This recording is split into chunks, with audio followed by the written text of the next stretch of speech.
Okay, JC, mate, we try and start these programs off relatively upbeat, and this is going to be quite hard, mate. I feel a little bit like Jimmy Swaggart here.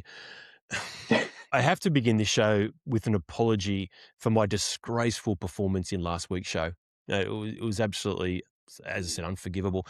Now, I do need some context. I'll admit with most of the things I say, I need some context. But, mate, as an Australian male raised in the 1980s, mate, verbal comebacks, they're an absolute point of pride. In fact, it is the only thing that I've tried to pass down to my children. Somewhat ironically, the best of my offspring are actually my daughters, both of whom could cut through steel with their sharp riposte. But, JC, in last week's show, you said this. I received a message from one of my good Roosters mates who's actually based in Switzerland. Listening back, it's even more embarrassing. Mate, there was a Sydney Roosters Swiss bank account and salary cap joke. Mate, it was just sitting outside of off stump, waiting to be hit to the boundary, and I completely missed it. Mate, so much so that I'm having to do a snow tire day at Yankee Stadium to try and make up for it. So, mate, in my defence, there were a few things. Firstly, I was obviously discombobulated by Fajoli. Mate, that was obviously something that you were just throwing out there so that I'd miss all of your pro-Roosters rhetoric. But, mate, that's no excuse. To all the listeners, I apologise from the bottom of my heart, particularly to my dear old dad. He must be wondering how things have just gone so wrong with his son. I've got my hands on a stack of Bibles, Johnny. You can't see them off the screen, but listeners, I promise I'll do better from here on in. I will not miss things that are so obvious. So, JC, mate, I start this episode with a heavy heart. Mate, bring us back around. Well, what have you got for us? Hello, listeners, and hello, Noz. Mate, look, don't be hard on yourself. Look, you can't be perfect all the time, and I know you strive for that. I'm actually glad that the word fajoli has become quite memorable for you. And look, I've got to be honest. I did see some of your notes, and what's this word? Discombobulated, mate. What the hell is that? I know you've got a way with words, but I have never, ever heard of that word in my life. By the way, I'm doing great. As you know, my boys had a pretty convincing clean sheet victory down there in freezing Canberra, so it definitely sets up my weekend quite nicely. But yeah, I'm super keen to get into today's show. So, mate, over to you, Captain Noz. I want you to take out the first hit up for us. So over to you, buddy. Well, mate, I think you've given them an epitaph as well. Strive for perfection. Strive for perfection. That's going to be on my gravestone, Johnny. Now, in terms of today's agenda, mate, today's program, mate, plenty going on. Speed round. Now, the theme song, JC, continues to be a source of controversy. I've already mentioned my dad, but my mum also got stuck into me this week. She said that last week's theme song sounded like a record being played at the wrong speed. Now, mate, there is a little bit of a difference between listening and pandering, but we have changed it up a little bit again this week, Johnny. We've stripped it way back. Let's hope we don't end up in copyright court, but we'll see how we go. What caught our eye? Mate, so many things happening over the last 3 weeks that our eyes are probably a little bit blurry, but a great weekend of football. Lots of things happening on the field. So I'm sure you've got a great one for us. I know I certainly have. We've got another Origin grapple. Now, the New South Wales and Queensland teams are hot off the press, JC. I'm sure you've spent the last couple of hours looking at them, but I'm going to get your thoughts on those and the round preview. Now, mate, I was awful this week in tipping, as I have been for the last couple of weeks, and I'm trying to think of an analogy for my tipping. And, mate, I think I've come up with the perfect one. Mate, my tipping is like an insane budgerigar with his beak dipped in ink, drunk and blindfolded, flying towards a copy of the weekly fixtures. Mate, that's how bad I'm going. In fact, I think the insane budgerigar would probably do better. I mean, who tips the Cowboys when they're playing against the Dolphins or the Knights away in Melbourne? That is absolutely ridiculous. But anyway, we'll give everyone our tips for this week. You can do what you want with them, probably throw them out the window. And freeballing, or is it the wit and wisdom of JC? Mate, the listeners will have to wait and see. But as always, Johnny, you have a great topic of discussion. Now, on to speed round. We have a full round this week, Johnny, so we probably need to be a little bit quicker than last episode. As mentioned, we also have our proud new jingle. So here it is. I feel the need for speed.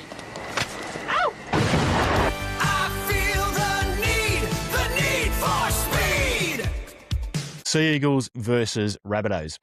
Now, in last week's preview, I mentioned that this game will tell us a little bit more about where these teams are going in the back end of the season. Well, let's hope not, because both of these sides were lacklustre, and the determining factor was Souths somehow managed to shine a little bit more dully than the Eagles. Manly were clearly the better side, particularly in the second half, but I'm sure Loz and the boys will watch the tape on this one and realise they have a bit of work to do if they want to be in the conversation for the competition. As for Souths, I'm going to leave it to my dad to describe them. An amorphous mush of second raters with a few quality players embedded in it. And to pretty much everyone in the rugby league world, I like a heartwarming story as much as the next man, but the whole Foz thing, it's sometimes hard to pinpoint exactly when something transitions from being delightful to tedious, but I'm pretty sure Fozball jumped the shark at exactly the same time Kieran was subbed in for Colonel Sanders. Storm versus Knights. If the Thursday night game at Brookie lacked spark, well, this encounter was the exact opposite. The Storm and the Knights gave us a compelling back and forth encounter with inspired play and, quite frankly, some wonderful tries. Melbourne may have won the game, continuing their mini revival, but Newcastle, well, they certainly lost no fans and they head into the second half of the season with some real momentum. There are also a couple of questions from this game, JC. Have the NRL's version of the Death Eaters rediscovered their potency under a freshly energised Voldemort? Sorry, Craig Bellamy. Does it perhaps have something to do with the fact that the referees have slowed down on giving set restarts at the ruck? Food for thought. Will the Lightning Bolt Knights finally find some defensive resolve to match their attacking potency? Well, if they do, and to completely murder the metaphor, they're going to be magical at the back end of the season. Raiders versus Roosters. Well, I don't think we need to talk too much about this one, Johnny. The Roosters won in a pretty good effort in Canberra. Psych. Mate, I just wanted to see your face on that one. Mate, I can say one thing, though. I was very, very happy that this was my allocated game for speed round. Mate, I reckon you would have broken the world record for super greats. And I am 100% certain that you would have drivelled on about Victor Radley regathering that kick, despite the fact that he was like the high handicapper at the Storwell gift with a 5 metre head start. But that said, there was plenty to like about the Chooks in this game. They cut down on their mistakes, which has been their real Achilles heel over the last 3 years. Their halves, DC and Walker, were much more cohesive. And, mate, I am going to unleash a super great here, JC. Marky Mark is super great. As for the Raiders, JC, mate, take out the biggest black marker you have and put it through their name multiple times. This side is dead for 2026. In fact, put a Robert De Niro as Al Capone in The Untouchables dead on that. The best encapsulation of their effort for this game, if not the entire season, was Xavier Savage somehow managing to get outrun by Billy Smith and Hugo Savala for the Roosters' second try, despite the fact that he could probably beat both of them handily, even if they were given the Radley head start. Cowboys versus Dragons. Johnny, the black marker that we just used for the Raiders, may keep the lid off and draw a line with the same thickness through the Cowboys. The team from North Queensland are pretenders with a capital P. After being half competitive in the first half, mainly due to a ridiculous decision on the Tom Chester try, guys, that has never been a try in 130 plus years of rugby league. The Cowboys completely capitulated in the second stanza and ended up being 40-balled. The Finns, on the other hand, they continue to impress. It was another strong performance across the park, particularly from Katoa and Nikorima, who brought just the right level of control and pizzazz. This is not necessarily a side that you would want to put the house on, but to quote Timbuk 3, which is something that will likely never happen again on NRL Offside, the future is so bright, these Dolphins got to wear shades. Okay, I should start, Niles, by saying, mate, I nearly got a full round on the weekend. I got 7 out of 8. And the game that I got wrong was this Broncos Well done. versus the Titans. Look, I did say that mate, the Titans had a chance in this game. I probably should have backed them, but I chose the Bronx. But what a finish, and what an unbelievable match-winning try from that. I call him the little baby assassin, Keanu Keeney, right on full time to steal victory for the Titans. Mate, this kid, mate, is an absolute freak. He looks like a little choir boy. The try actually reminded me a little bit of, remember David Meads a few years back, catching that ball on the sort of sideline and Mm. scoring in the Yep. corner. It had a bit of Meads about him, but look, I actually thought when Reynolds hit that field goal at the death, mate, I thought it was all over, and I thought the Broncos were going to win the match. But full credit to the Titans, they finally snapped their losing streak in pretty dramatic fashion, and the Broncos, mate, that's now 5 losses in a row, and mate, 6 weeks ago, I think everyone was sort of saying they were definitely premiership contenders again. Them making the top 8 is looking pretty shaky right now. Let's go to the Tigers versus the Panthers. Mhm. I'm going to start off by saying, mate, I don't know what you can really say when a team gets beaten 68-0. You don't see that scoreline too often, but the poor Tigers copped an absolute hammering. Look, Penrith are outstanding. Look, probably the biggest takeaway out of this match really is, mate, who's gonna stop the Panthers' charge this year? It's pretty convincing, and obviously Cleary, the man, was brilliant again. And I don't think there was a bad player on the field for the Panthers. So yeah, they are on fire at the moment. Let's move to the Sharks versus the Dragons. Mate, this is one of those typical games of two halves. Mate, the Dragons were pretty good in the first half, and deservedly took a lead into the break against the Sharks. And at one stage, I probably thought, mate, there was a bit of an upset on the cards in the Battle of the Shire or Battle of the South. But look, as often happens with struggling teams, mate, the second half told a bit of a different story. The errors started creeping in for the Dragons. They started missing some pretty straightforward tackles, and mate, all of a sudden, mate, the Sharkies scored a couple of tries, and quite easy tries, to be honest, and the game was effectively over. Look, the Sharks, I just can't get a read on these guys at the moment. They're pretty good at beating the teams lower than them, but they haven't yet sort of had a victory with somebody above them. So, yeah, the jury is still out on the Sharks for me. Let's move to the Bulldogs versus the Eels. Mate, we were just talking about this before. Mate, pretty dour game, if you ask me. Never really got into any sort of great gear. It's pretty rare that you see a nil-all scoreline at halftime. That's something that I haven't seen for a long time. And it probably reflects the state of each side's attack at the moment. It's pretty lackluster. I've got to feel sorry for the Eels. I thought that try just before the break was a little bit unlucky, that controversial no try. So tough luck there for the Eels. But look, the Dogs' attack again looked clunky.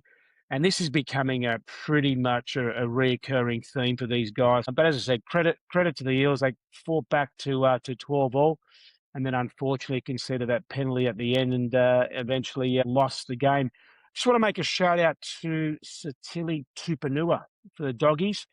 Mate, this guy's clearly their best player year to date. And I think, mate, without him in a lot of games this year, I don't think the Doggies would have won a few matches. Mate, Dow is probably the best description for that first half. It was like winter in Glasgow. Oh my God, it was just horrible to sit through. What caught your eye, mate? What were the things that made you sit up and take notice? Look, I'm probably going to be a little bit biased here. I know you don't want me talking too much about my Roosters, but look, I have to make a shout out regarding the return of Marky Mark for the Roosters on Friday night. As you know, he's been out for a little while. But look, I think the point that I want to make here is that clearly in recent years, the role of wingers has evolved dramatically. It's obviously no longer about just finishing off tries, but these days it's clearly about the tough yardage carries, chewing up big eating meter runs, and obviously producing these sort of spectacular finishes to tries. Well, look, Marky Mark, after returning from that syndesmosis injury, this guy, mate, he didn't waste much time reminding everybody what he's actually capable of. And I'll be honest, in that, I think 5 or 6 weeks that he didn't play for us, we really missed him. He's a rare athlete. And on Friday night, he was able to score some tries in some of the tightest spaces. His footwork is unbelievable. His balance, his strength. I think he's probably the best in the comp, and I think you said it earlier, as being the best winger in the game. I definitely think he's the best finisher in the game. So, well done, Marky Mark, for coming back. And his try-scoring record was featured on Fox. He's played 33 games now for the Chooks, and he's scored 35 tries. So he's got an incredible achievement, and I really hope that he remains injury-free for the remainder of the season, because I think if the Chookies are going to give this premiership a shake, we need Marky Mark on the wing for the rest of the season. So well done, Marky Mark, on your return. Just a quick aside about Marky Mark. Mate, it is a shame he's going back to rugby next year. It's even more of a shame that he's going to be plying his trade in Japanese rugby. Now, mate, is there a more inconsequential rugby competition in the world than Japanese rugby? And that's saying something when Super Rugby exists. Can anyone actually name any Japanese rugby teams? I'm going to have a stab. How about the Suntory Flying Ghost Whales? I just made that up. It might be a team. Let's just hope we see him back, because, mate, watching him week after week is an absolute joy. Now, my topic for this week, JC, is a little less positive than that. You mentioned it in speed round, the West Tigers, 68-0 against the Panthers. Now, mate, we have seen some dismal defensive efforts this year, but this was fall of Singapore level piss poor. Mate, I'm loath to single anyone out, especially in the face of such a defensive no-show across the board. But Maverick Gaia, mate, he was emblematic of the Tigers and how terrible they were. His efforts in the Alamotti, Yo, To'o, Cogger and Smith tries, they were unfathomably bad. Mate, I don't know if you remember the Cogger four-pointer. Mate, he was fended off by Brian To'o in perhaps the worst shoulder grab we've seen all year, and we have seen some dreadful shoulder grabs this year. Mate, a few other things of note in that game. Maybe it's time for Benji to stop coaching like he's the player's favourite uncle. Now, he can spend as much time as he wants rambling about expressing yourself and family values and well-being, but Benji, this is football. Mate, sometimes you need to look your players in the eye. You need to tell them some hard truths. You need to put a foot up their backside. And, mate, I mean, the proof's in the pudding. This team has spent way too much time in games just not being up for it. This is not the only encounter. It was by far the worst, but there's been at least 3 or 4 other games this year where they just have not come out of the gate. Now, I'm going to be a little bit positive for the last point here, JC. And, mate, I'm going to give a big rap to the Tigers fans. This was particularly noticeable. I don't know if you watched the game, but they sat there for the entire 80 minutes. Now, my wife was only watching the game intermittently. She was coming in out of the dining room, and she actively wondered if there was only one train to Leichhardt and Campbelltown that left at 4:16. But even then, if I was a Tigers fan, I would have gone and sat at the station, or perhaps sat on the track. Mate, they were just absolutely dreadful, the poor old Tigers. Okay, JC, let's put that somewhere away and go on to the grapple.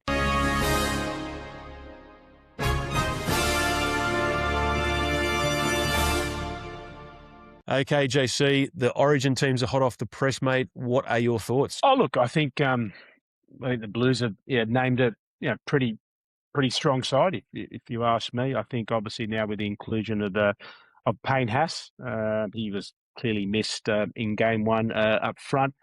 I just hope that Loz and the coaching staff really focus for game 2 and having a strong start. I think we saw what happened in game 1. Obviously, we made way too many errors, but I just didn't think we took it up to Queensland in that sort of first 20, 30 minutes. I think if the Blues can keep their errors to a minimum, I really think, mate, we can put a score on the Maroons down in Melbourne. As for Queensland, I still think it's a pretty good team. It's good to see Reece baby back in the team for them, obviously coming off the bench. I think for Queensland, if they're gonna get close in this game, like always, I think it's going to have to come down to that sort of famous Queensland spirit, where you probably have some of the sort of more, I don't know, lesser heralded sort of players, rising to the occasion against a New South Wales side that I think are pretty well stacked across the park with some pretty good talent.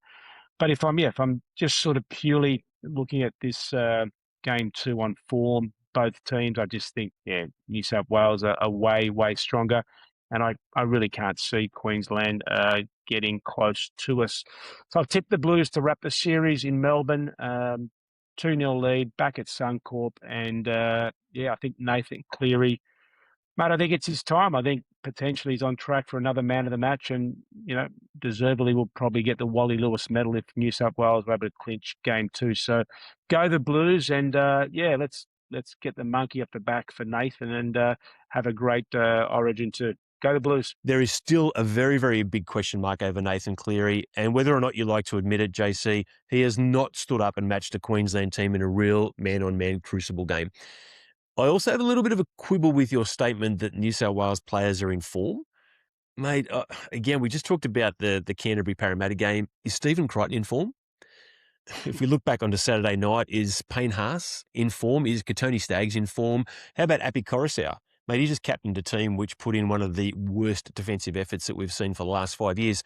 Mate, there is a leap of faith with every one of those players I just mentioned, particularly Crichton and Staggs, considering our mate Marky Mark is waiting in the wings. I still can't fathom that they left him out of the top 20, but mate, Crichton and Staggs have a lot to prove in that game. I disagree with the fact that you said that they're on form. Now, I think that's actually the opposite case with the Maroons. I think that their squad is in form.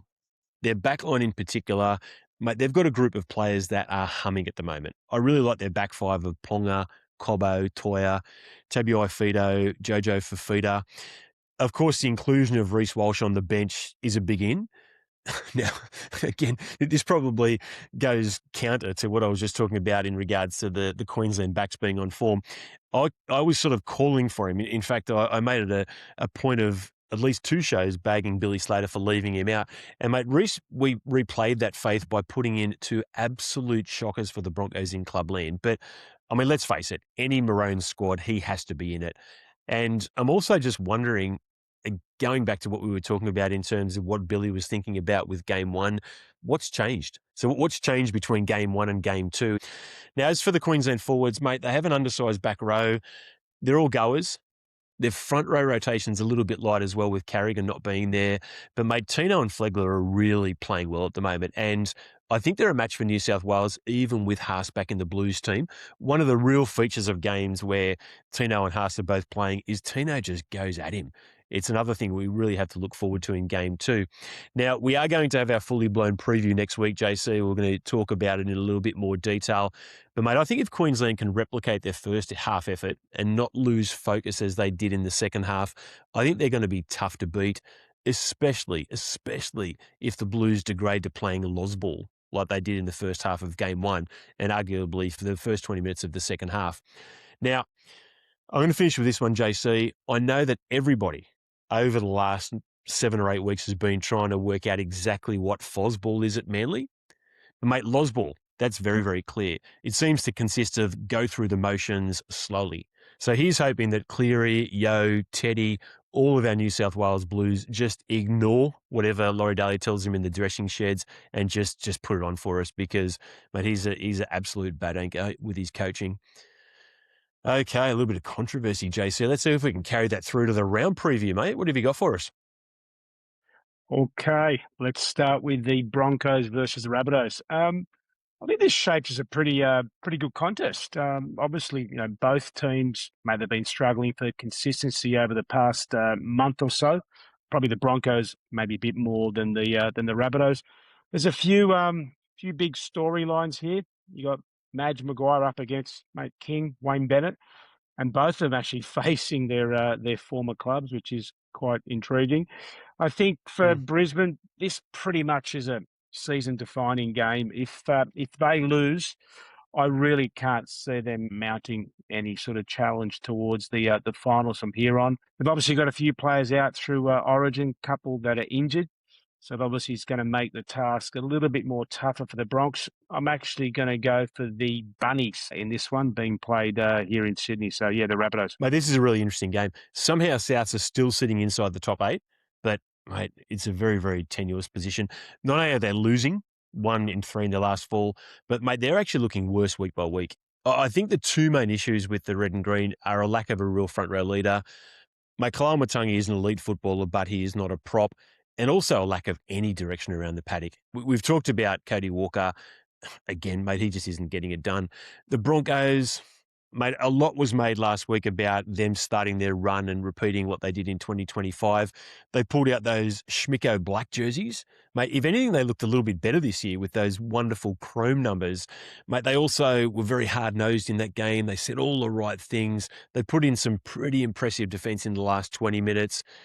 And, mate, then they were just done in by a Keanu Kinney piece of magic. And it was 50% skill, 32% luck, 18% pure ass. And what does that sound like? Well, that sounds like the caper that Reece Walsh pulled for the last 2 months in 2025 to get him the premiership trophy. I just think the luck has run out for this Broncos team. I think the origin outs are going to be the determining factor in this game. I'm going for the Rabbitohs. I also think the encounter might be a little bit dour. Actually, just on those Broncos jerseys, I do love the all black, but I got to admit the whole silver sort of logos and writings was a little bit too much on the jersey. It's just I couldn't stand watching it on the screen, to be honest. All right, let's go to the Warriors versus the Sharks. Look, outside of Penrith, I think clearly the Warriors have been the second best form team of the competition, and obviously they've clearly been one of the most consistent, not only just at home but also on the road as well. I really think this Warriors side at the moment, they're humming along quite nicely. They're getting all the recognition for their big forwards, mobile, fast, powerful, strong, etc. But I actually think their backs are quite underrated, and they're doing a bloody good job supporting their big bumper forwards. As for the Sharks, I sort of mentioned that in speed round before. They're a difficult team to get a read on. As I said, they're pretty good at beating sides that are lower than them on the comp, but against the sort of teams above, the more genuine contenders, they haven't yet sort of knocked one off yet. So this is going to be a big test for them. Obviously, playing the Warriors in New Zealand at full strength, it doesn't get any bigger. So we'll see where the Sharks are at, but I'm tipping the Warriors to win this one quite comfortably. The Warriors, mate, I missed them last weekend. I actually love watching them play, particularly when they're playing at Mount Smart. It's just, again, absolutely joyful. Mate, Cronulla, they lacked a little bit of spark against the plucky Dragons team, but they did turn up in that second 40. And they were pretty slick, led by Braden Trindle and Will Kennedy. And, mate, I just got to say something about Will Kennedy at this particular point. Every year, about the same time of year, it's usually around June or July, Cronulla are weighing up whether or not they're going to sign him for the following year, and they usually do. But, mate, I can't work out why it's a question. Mate, he is one of the most underrated fullbacks in the competition, and after watching the rubbish that the Bulldogs actually dished out in attack this afternoon, mate, they could really do with someone like Kennedy. Now, I think if they were going to be a show in this game, the Sharks need Fanua Blake. He's not going to be there. He's going to be in origin duty. I think their outside backs are going to challenge the Warriors a little bit. And unlike you, I don't think it's going to be comfortable for the Wars, but I am tipping them. Let's move to the Eels versus the Raiders.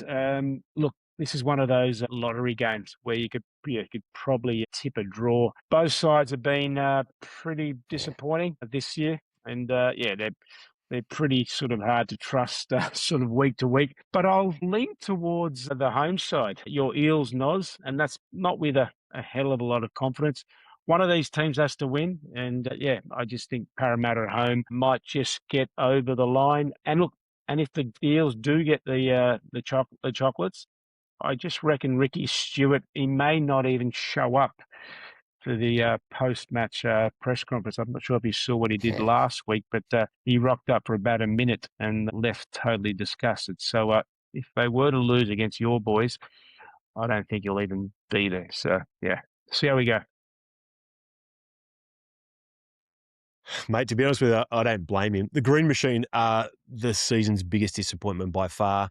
Parramatta, they've also performed significantly below expectations, but, mate, they're making some inroads. They're making positive movements. Now, in terms of the origin outs, Canberra are going to be missing their two best players in Strange and Young. Mate, Parramatta are yet again suiting up without Mitch Moses, which, to be frank, they should be used to. But I'm sure I speak for every Parramatta fan here, JC. Mate, I'm stoked that he passed his origin fitness test. That's great. And, mate, I don't know. To be honest, this game doesn't really deserve much oxygen. These teams need to start turning up for us to pay a little bit more attention. I think the Eels, but both of these teams have a lot to prove, even though they're both out of finals contention. Let's move to the Tigers versus the Titans. Look, I think the big headline here is how the Tigers are going to respond after last week's thumping massacre. That's the big sort of question heading into this one. On the other side, the Titans were full of confidence after that stunning upset win over their big brothers, the Broncos up at Suncorp. I'll actually tip the Tigers only because this game's being played at Leichhardt. That being said, mate, I tell you what, Jerome Luai, he needs to stand up. He's clearly the Tigers' marquee man, and I just don't think he's offered that much in the season or season and a half that he's been with the Tigers. So I think he needs to stand up. And as I said, I'll pick the Tigers only because they're playing at Leichhardt this weekend. Well, I think you're right. I think we need to have a conversation about Luai.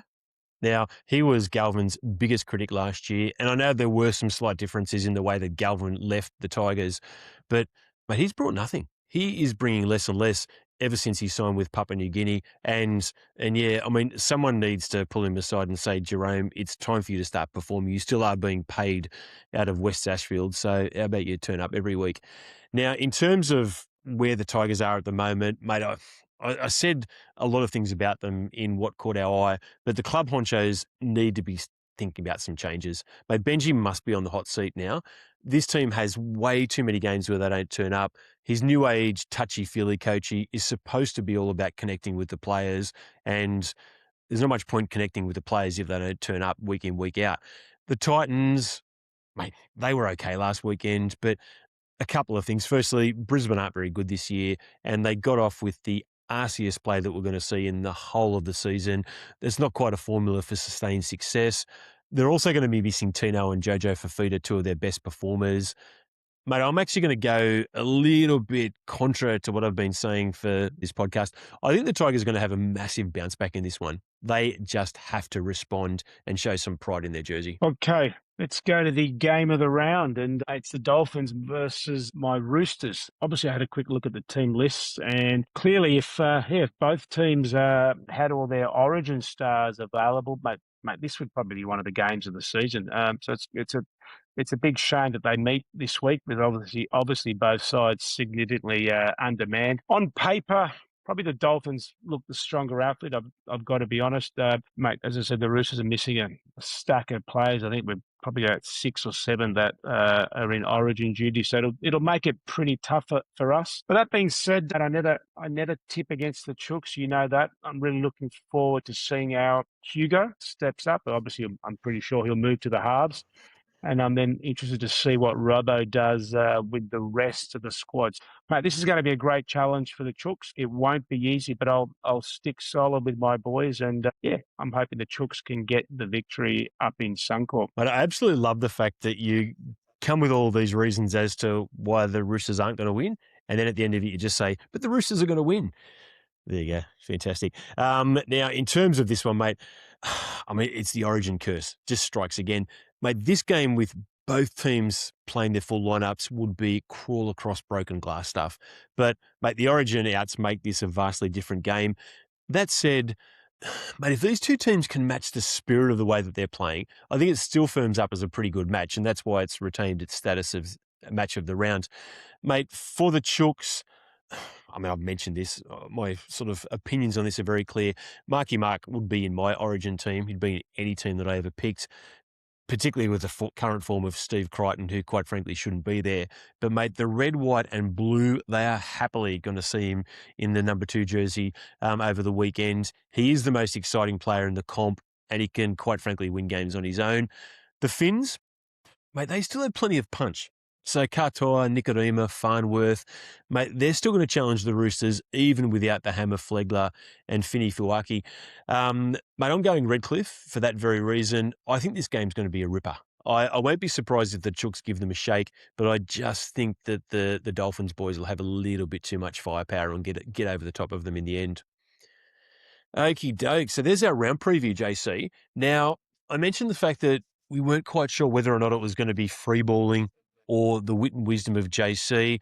Well, this is a big reveal, mate. It is the wit and wisdom of JC which takes over again this week, mate.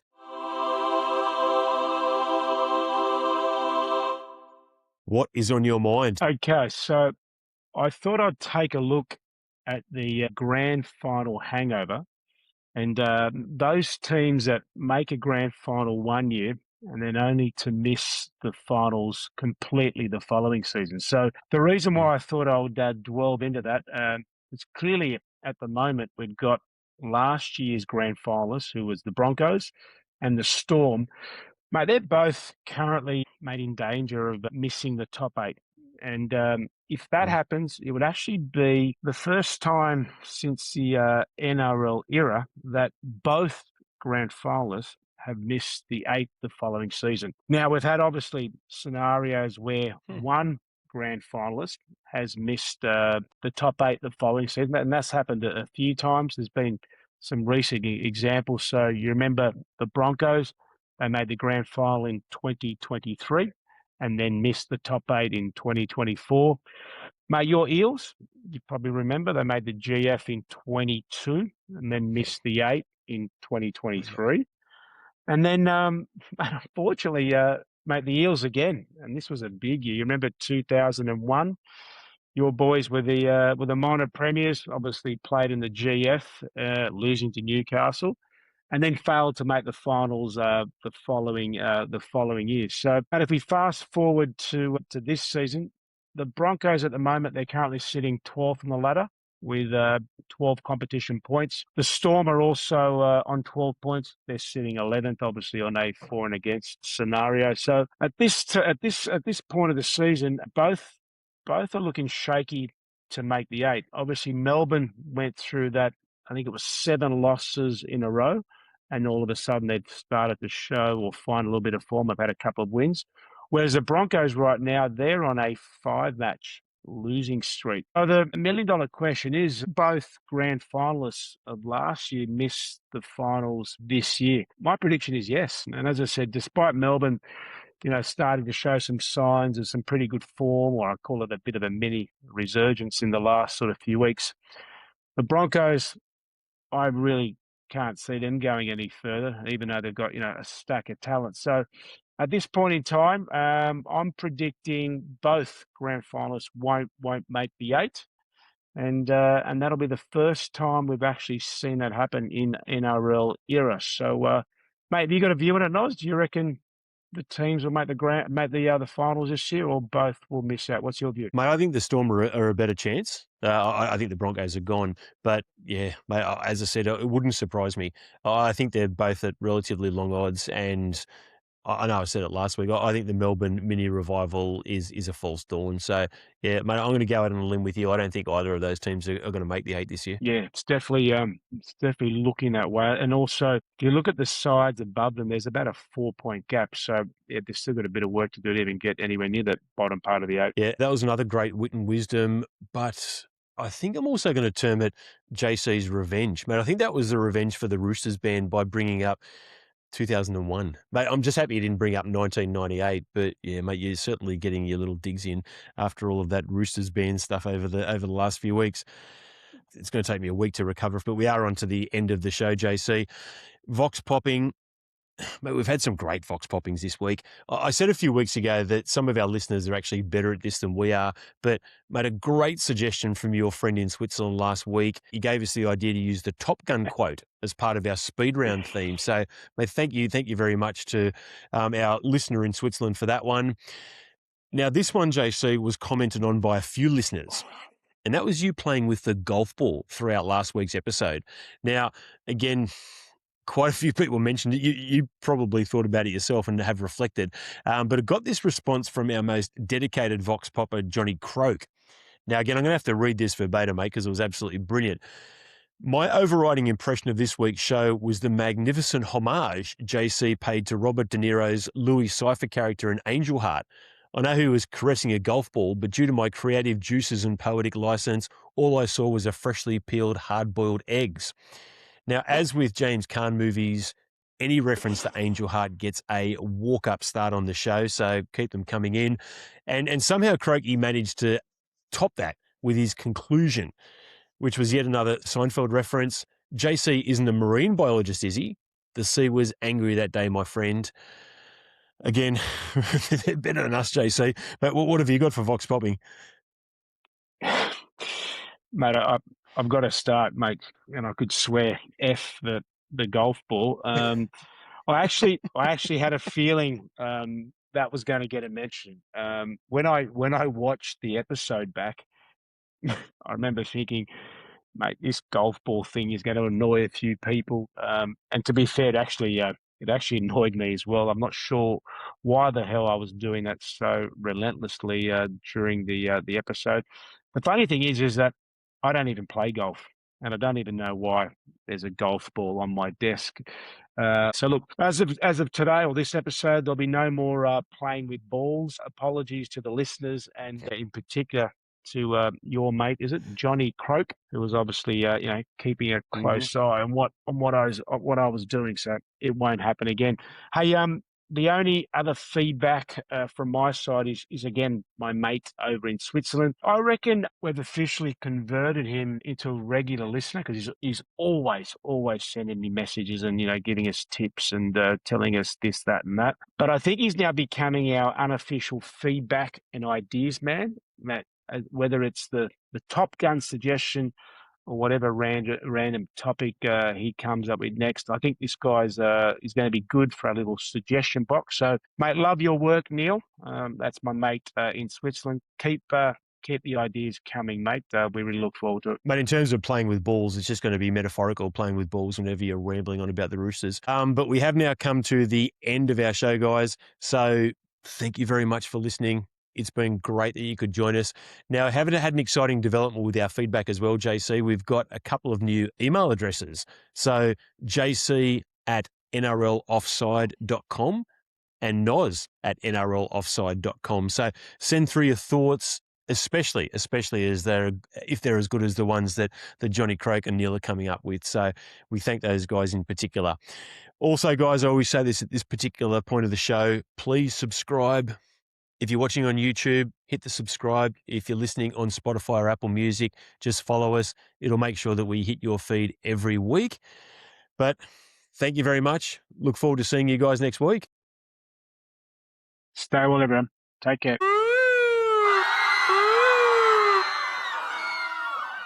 Hi, listeners. This is an emergency origin addendum to this week's episode of NRL Offside. Now, it's something that we haven't done before, but it is very necessary, as we're going to talk about in just a moment. And you can tell it's an emergency origin addendum in a number of ways. Firstly, the microphone. It's not a usual slick production values. We've sort of set it up Devil in Miss Jones style. You'll probably notice as well that I haven't had time to carefully curate my headwear as I do for most episodes. And most noticeably, my partner in crime, Johnny. He's not here. Now, I'm not entirely sure where he is. I have it on good authority that he's at a top secret meeting of the Roosters Illuminati, where they're coming up with plans to fit Nathan Cleary, Ethan Strange, Reece Walsh, Tino Fasul-Malawi, Hamaso Tabuai-Fidau, Lika Haliasima, Harry Grant, Casey McLean, Jackson Purdue, Hudson Young, and Addendum Fanua-Blake under their salary cap for 2028. So pretty much another day at the office for the Chooks. And to be honest, I actually am a little bit lost without my mate. I know I sometimes give him a hard time, but at the moment I feel a little bit like Hall without Oates, Eric B without Rakim, or probably more accurately, Andrew Ridgely without George Michael. But listeners, that's the sacrifice that we're prepared to make here at NRL Offside. This is very, very necessary. When we were discussing the New South Wales team at our recording on Monday, we didn't actually have the official New South Wales team. Now, in normal circumstances, it's a pretty safe bet to go with the teams picked by the journos. I mean, this is rugby league. News tends to leak like a 93-year-old bladder. But here at NRL Offside, we did not count on the breathtaking genius of our esteemed New South Wales coach, Laurie Daly. Laurie could not let Billy Slater's ridiculous decision to leave Reece Walsh out of Game 1 stand as the dumbest selection decision of the series. Hell no. Loz said, Billy, hold my beer, son. You think that's stupid? How about I drop Hamali Olakawadu? for absolutely no reason whatsoever and replace him on the New South Wales right edge with Dylan Lucas, a left side back rower. Because I don't even know what to say about this. There may have been the slightest rationale, at least in Loz's head, due to the fact that Hamoli didn't have a great game in game one, but that was actually due to the fact that Supercoach Daly had obviously banned the other New South Wales players from passing to him. He only seemed to touch the ball about 3 times because they were playing Loz ball. Now, I have seen some very suspect selection decisions in my time. I'm a child of the 80s and 90s, a period when Bob Fulton used the Australian team as a manly salary cap dodge. But this is arguably the dumbest, most egregious one that we have had in the last decade. Olukwadu has arguably been the best player in the competition for the last 8 weeks, a literal man against boys. And Queensland, well, we have got the Queensland team. They've got Sam Walker and Cam Munster defending on the edges. And Munster, for those people who have been watching in season 2026, he's pretty much been imitating a traffic cone for most of the season.